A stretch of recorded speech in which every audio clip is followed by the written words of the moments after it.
आचार्य श्री नमोस्तु आशुतोष जैन अकलूज महाराष्ट्र से शंका कर रहे हैं कि जो तीर्थंकर भगवान जब मुक्ति को प्राप्त होते हैं या मोक्ष जाते हैं तो उस समय जो नख और केश बचते हैं उनका संस्कार कौन करते हैं। कृपया शंका का समाधान करें। नमोस्तु आचार्य श्री।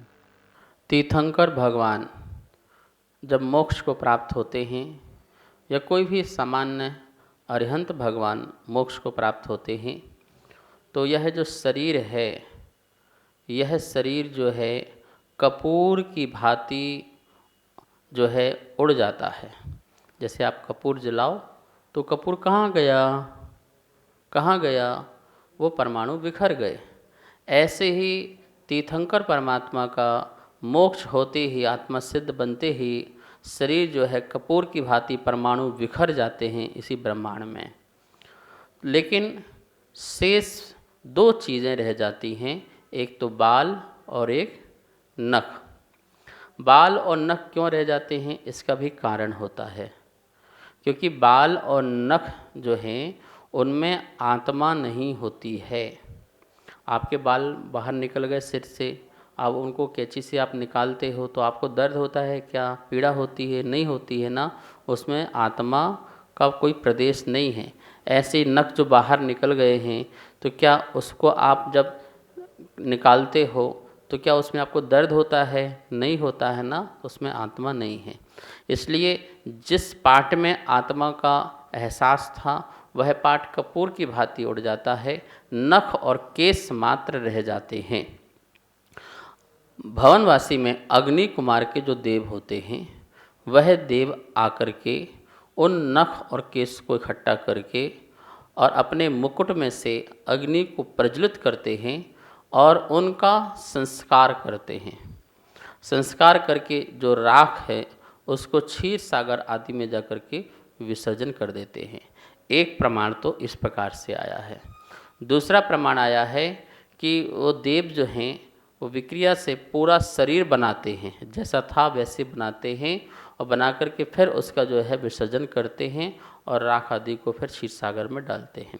ठीक है, दो प्रमाण हैं, लेकिन प्रमुख प्रमाण तो यही है कि मात्र नख केश बढ़ता है और अग्नि कुमार के जो देव हैं वही संस्कार करते। कोई मनुष्य जो है तीर्थंकर का जो शेष भाग बचा हुआ है शरीर का, उसका संस्कार कोई मनुष्य नहीं करता है, ये ध्यान रखना। और ना ही कोई स्वर्ग के देव आदि करते हैं। भवनवासी देव में अग्नि कुमार के जो देव हैं वही यह क्रिया को करते हैं। आचार्य श्री नमोस्तु अंकित जैन बड़वानी इंदौर से शंका कर रहे हैं कि जो मंदिर में आजकल समय निर्धारित किया जाता है अभिषेक का, शांति धारा का, कुछ लोग वंचित भी रह जाते हैं, तो क्या ये अभिषेक का समय निर्धारित करना उचित है? कृपया शंका का समाधान करें। नमोस्तु आचार्य श्री। अभिषेक का समय निर्धारित करना, देखिए सामाजिक जो मंदिर होता है उसमें कुछ व्यवस्थाएं होती हैं, उस व्यवस्थाओं को स्वीकार करना चाहिए, पर समाज को कुछ ऐसी भी व्यवस्थाएं बनाना चाहिए कि हर समाज के व्यक्ति को लाभ मिल सके। देखो, एक समय सुबह तो निर्धारित होना ही चाहिए कि इस समय सामूहिक रूप से अभिषेक होगा।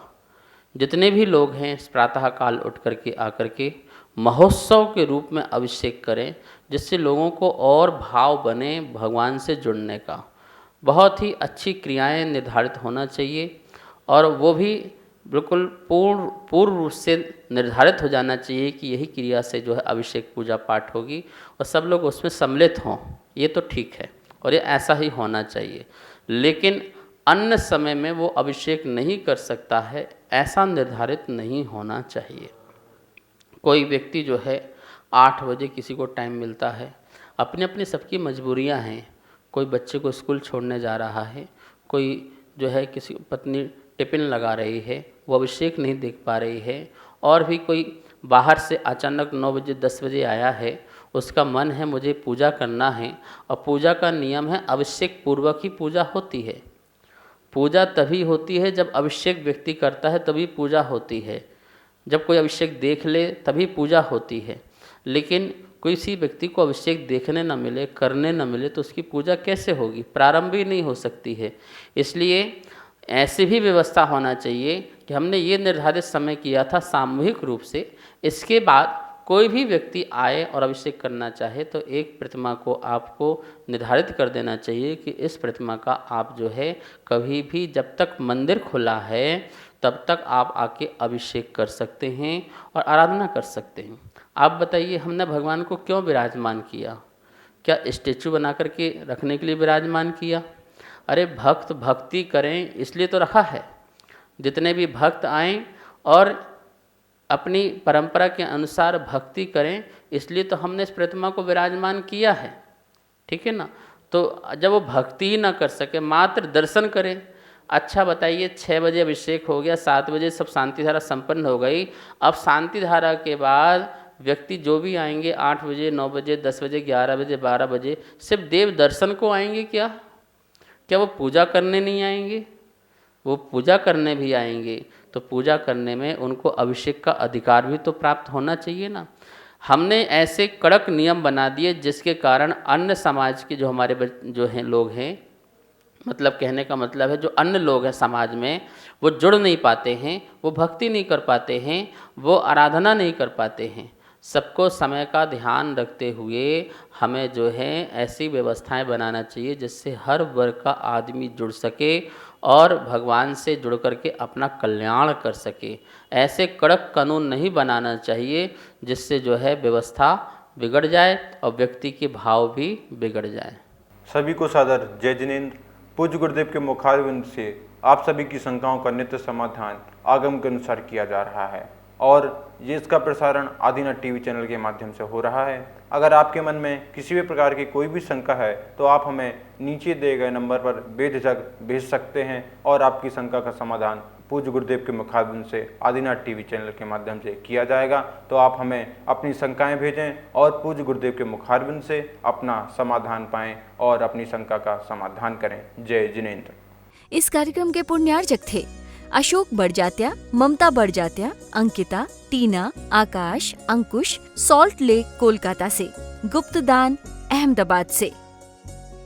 इस कार्यक्रम के पुण्यार्चक थे श्री खंडेलवाल दिगंबर जैन मंदिर, राजा बाजार, कनॉट प्लेस, नई दिल्ली एवं श्री खंडेलवाल दिगंबर जैन मंदिर, वैदवाड़ा, दिल्ली के अंतर्गत खंडेलवाल दिगंबर जैन पंचायत, दिल्ली। जिनेंद्र जैन नरपतिया अध्यक्ष, धीरज जैन कासलीवाल महामंत्री, विजय लोहाड़िया विक्की उपाध्यक्ष, गौरव पाटोदी मंत्री, विनोद पांड्या कोषाध्यक्ष।